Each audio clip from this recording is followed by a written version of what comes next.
entend adopter en respectant les grandes orientations définies par Monsieur le Président de la République, à qui j'adresse l'expression de son total dévouement et de son entière résolution. Les dernières consultations nationales ont mis à l'épreuve nos institutions et, en définitive, ont prouvé leur force et leur efficience. Notre pays n'a connu aucune crise, même mineure, alors que, soudain, s'écartait du pouvoir l'homme qui, depuis bientôt 30 ans, avait incarné la part de la France la plus résolue, la plus fraternelle, la plus généreuse, en un mot la plus pure, le général de Gaulle. Les relations extérieures de la France seront caractérisées d'une part par la continuité et d'autre part par l'ouverture. La règle d'or que le général de Gaulle nous a enseignée et qui nous reste chère est que l'indépendance est une donnée essentielle de notre politique. Mais cette indépendance, à nos yeux, est le contraire d'un repliement sur soi-même. Sans doute, nul n'a le droit de décider de notre destin. Mais dans l'état d'affrontement et de crispation entre les grands empires, même si de ce point de vue nous nous réjouissons des progrès de la coexistence pacifique, le souci de la France reste à mes yeux de conserver une certaine liberté de mouvement pour jouer son rôle en faveur de l'entente, de la détente et de la coopération sur le plan mondial. Notre objectif se résume donc dans le rétablissement et le maintien de la paix. Nous restons donc d'abord, dans l'esprit de cette politique de rapprochement, fidèles à nos alliances, et en particulier à l'Alliance atlantique, à l'amitié américaine. Parallèlement, nous maintiendrons, nous consoliderons avec les pays de l'Est, et principalement l'Union soviétique, une politique de coopération qui commence à porter ses fruits sur le plan économique et scientifique, mais qui, à nos yeux, comporte une dimension de nature politique. La France ne peut s'épanouir que si elle s'ouvre, et cette ouverture prioritaire est d'abord celle sur l'Europe, pour des motifs bien sûr économiques, mais aussi pour des raisons politiques. Nous affirmons clairement que nous sommes prêts en matière de construction européenne à aller aussi vite et aussi loin que nos partenaires sont eux-mêmes disposés à aller vite et loin dans le sens d'une Europe consciente de son destin propre. L'élargissement du marché commun à de nouveaux membres, au premier rang desquels figure la Grande-Bretagne, doit faire l'objet de discussions et d'accords préliminaires avec nos partenaires de la communauté. Mais il faut éviter de compromettre l'issue des négociations par la précipitation ou l'effacement des vrais problèmes. En attendant, il importe de consolider tout de suite les règles qui ont été convenues entre les 6, et notamment en matière agricole. Il importe de mettre au point l'étape finale du marché commun, auquel le gouvernement n'a jamais cessé d'être attaché. Le président de la République a déclaré que la France était prête à participer à une réunion des chefs d'État et de gouvernement des 6 pays de la communauté. Je rappelle ici cet engagement qui concrétise notre volonté d'ouverture. L'évolution préoccupante de notre situation économique et monétaire a conduit, je le sais, un certain nombre d'esprits à remettre à l'ordre du jour l'idée d'une modification de la parité monétaire. Une telle éventualité ne recueille pas l'adhésion du gouvernement. Le franc sera donc défendu. À cette fin, le gouvernement mettra en œuvre les moyens nécessaires pour ramener la demande dans des limites raisonnables. Ces moyens relèvent notamment de la politique du crédit, du budget et de l'épargne. Le premier impératif est de caractère social. Il a trait à la répartition des sacrifices que l'action indispensable d'assainissement devra inévitablement comporter. Il doit être clair que celle-ci ne devra pas peser sur les catégories les plus défavorisées. En particulier, les travailleurs salariés doivent savoir que leur pouvoir d'achat sera préservé. Il importe en effet, avant toute chose, que ceux qui produisent recueillent leur juste part des biens qu'ils ont contribué à créer. J'attache d'autre part la plus grande importance à ce que les travailleurs dont les revenus sont les plus faibles voient leurs conditions améliorées. C'est pourquoi je compte soumettre et mettre à l'étude une adaptation du salaire minimum interprofessionnel garanti dont les principes directeurs posés dans les années 50 ne correspondent plus aux nécessités de la société d'aujourd'hui et recueillir à ce sujet tous les avis autorisés. Il va de soi par ailleurs qu'il ne saurait être question de remettre en cause la libre négociation des salaires entre les organisations intéressées dans le secteur privé.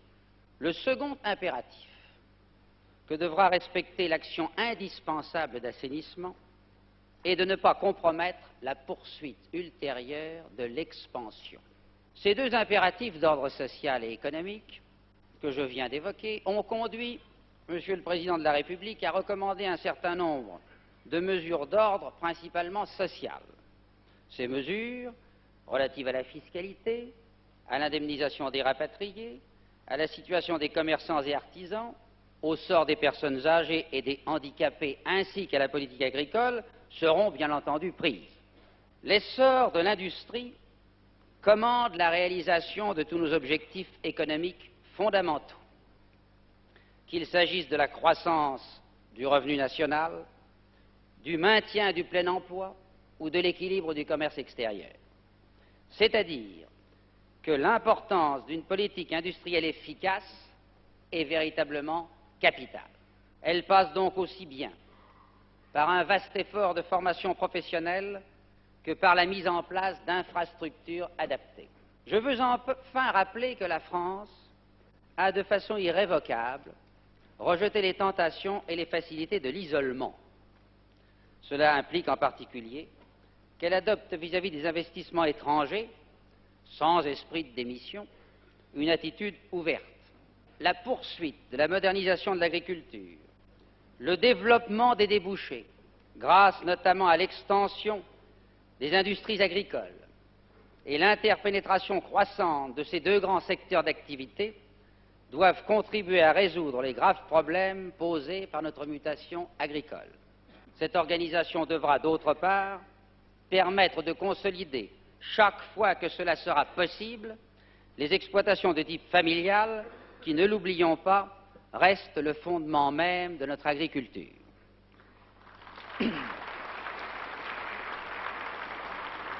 Bien entendu, cette politique agricole nationale doit être étroitement liée à la politique agricole commune, dont la mise au point définitive sera, on l'a vu, au centre des préoccupations gouvernementales. Si une expansion forte et saine peut seule assurer un progrès social durable, il n'en est pas moins vrai que la politique sociale, telle que je la conçois, est non seulement la fin, mais pour une part aussi un moteur de l'économie. Et je vois au surplus, dans cette politique de l'emploi et de la formation professionnelle, le domaine privilégié de la concertation permanente. Déjà, en plus de la convention passée avec l'UNEDIC, 2 accords ont concrétisé l'évolution positive des relations professionnelles. Celui sur l'indemnisation de chômage partiel et celui du 10 février dernier sur la garantie de l'emploi. De nouvelles conversations sont actuellement en cours sur la formation professionnelle. Je veillerai pour ma part à ce que l'État, sans s'immiscer dans la discussion paritaire, la facilite, car l'exigence est claire. Nous devons, en matière d'emploi, réaliser en 3 ans ce que d'autres pays ont mis 15 ans à faire. Cette véritable course contre la montre, le gouvernement veut la gagner. Notre nouvelle société doit être fondée en premier lieu sur l'élargissement des libertés publiques. C'est dans le domaine si controversé de l'information que j'entends traduire par priorité la volonté du gouvernement d'atteindre un tel objectif, l'élargissement des libertés publiques. Comme vous le savez, le secrétariat d'État à l'information est supprimé. Désormais, c'est un porte-parole qui fera connaître aux journalistes et à l'opinion les travaux réalisés, les orientations choisies et les décisions prises par le gouvernement. Je fais mettre à l'étude la réforme du statut de l'ORTF et ferai en sorte que cette réforme soit élaborée avec l'avis et le concours de tous. En attendant, je me porte personnellement garant de l'indépendance de l'ORTF. L'essentiel est en définitive qu'une solution valable soit mise en place et que des règles du jeu claires et respectées par tous garantissent définitivement le fonctionnement libre et démocratique de notre radio et de notre télévision. Soucieux de maintenir et de renforcer les libertés publiques, le gouvernement a également la volonté de promouvoir la participation en réponse au malaise des sociétés contemporaines. Déjà, à l'école et à l'université, des structures se mettent en place, de nouveaux comportements apparaissent, fondés sur le sens des responsabilités et l'exercice du dialogue. La grande œuvre engagée l'été dernier n'a pas seulement permis d'éviter le retour de troubles majeurs et de faire voter à l'unanimité par le Parlement la loi décisive pour l'évolution nécessaire de l'université. Elle a également ouvert la voie à une authentique participation des enseignants, des étudiants et de leurs familles à une tâche collective d'importance essentielle. Cette œuvre doit être poursuivie et le sera. Il ne saurait naturellement être question de tolérer que des désordres viennent compromettre la réussite d'une entreprise à l'évidence indispensable, comme le pense d'ailleurs la très grande majorité des parents, des professeurs, des élèves et des étudiants. Le gouvernement y veillera avec fermeté. Ainsi, mes chers collègues, dans l'université comme dans nos régions, dans nos villes comme dans nos campagnes, la participation doit devenir une réalité vivante grâce au concours de tous. Comment enfin ne pas chercher à l'étendre au domaine de l'entreprise, tout en évitant de céder, là plus encore qu'ailleurs, au vertige de la formule magique et aux délices de l'affrontement théorique. Une construction patiente est seule possible. Elle sera fondée au départ sur le développement des dispositions déjà prises, qu'il s'agisse de l'intéressement des travailleurs aux résultats de l'entreprise ou bien de la création des sections syndicales d'entreprise. Sans demander à aucune organisation de renoncer à ses convictions, il doit être possible de trouver un cadre permanent de consultation et de confrontation. C'est pourquoi, mes chers collègues, dans les prochains jours, je vais recevoir les dirigeants des organisations professionnelles, syndicales et sociales afin d'examiner avec eux non seulement les problèmes immédiats, mais la question fondamentale posée par la mise en œuvre de cette concertation permanente.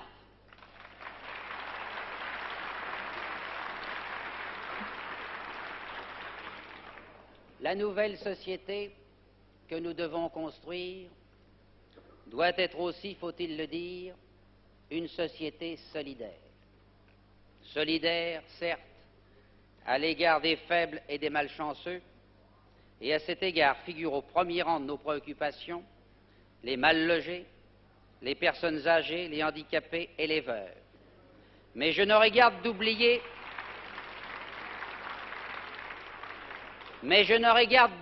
ces travailleurs étrangers qui assument dans notre économie les travaux les plus pénibles et dont les conditions d'accueil et de vie doivent être améliorées.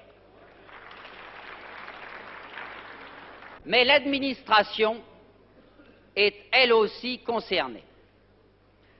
Elle doit se mettre à la portée des hommes. Elle doit les aider à résoudre les nombreux problèmes de leur vie quotidienne sans multiplier les démarches, les contrôles et les papiers.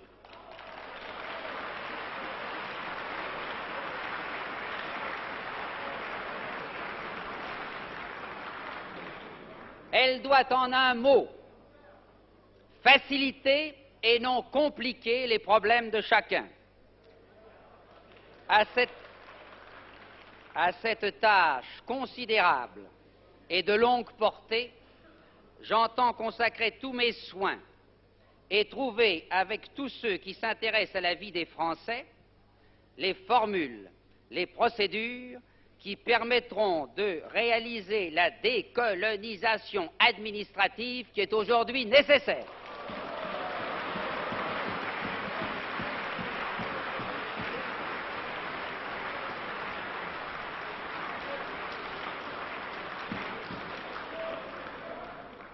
Les fonctionnaires, pour leur part, sont disposés à entreprendre cette transformation. Il faut donc les y inciter et les y aider.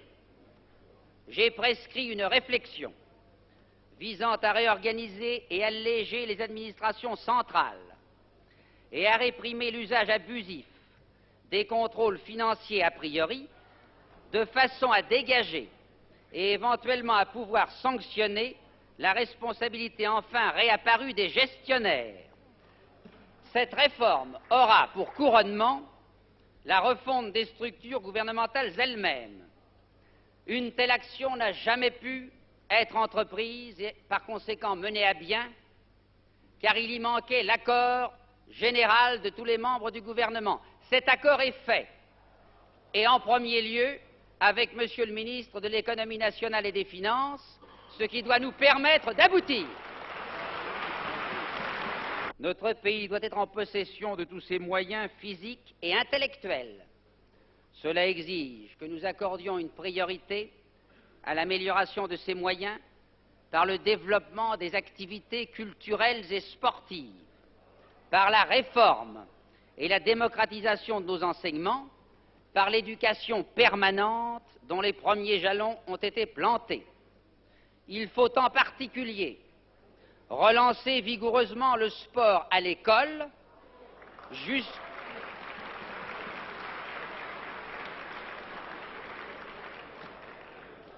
Jusqu'ici, mes chers collègues, c'est un sujet très important, car le sport à l'école, jusqu'ici plus qu'à demi un échec, constitue en réalité un élément fondamental de la formation depuis l'enfance jusqu'à l'âge adulte. J'indique à l'Assemblée que le gouvernement prévoit de la convoquer de toute manière avant la rentrée, en session extraordinaire, pour lui soumettre un certain nombre de projets qui ne trouveraient assurément pas place dans les 3 mois toujours trop courts de la session budgétaire. Ai-je besoin, mes chers collègues, de vous dire ma volonté de développer encore et de perfectionner, si possible, les relations entre l'Assemblée et le gouvernement? Cette concertation permanente, cet esprit de participation que je souhaite partout et pour tout, doivent naturellement, avant tout, s'instaurer dans nos rapports. Votre ancien président en est parfaitement convaincu.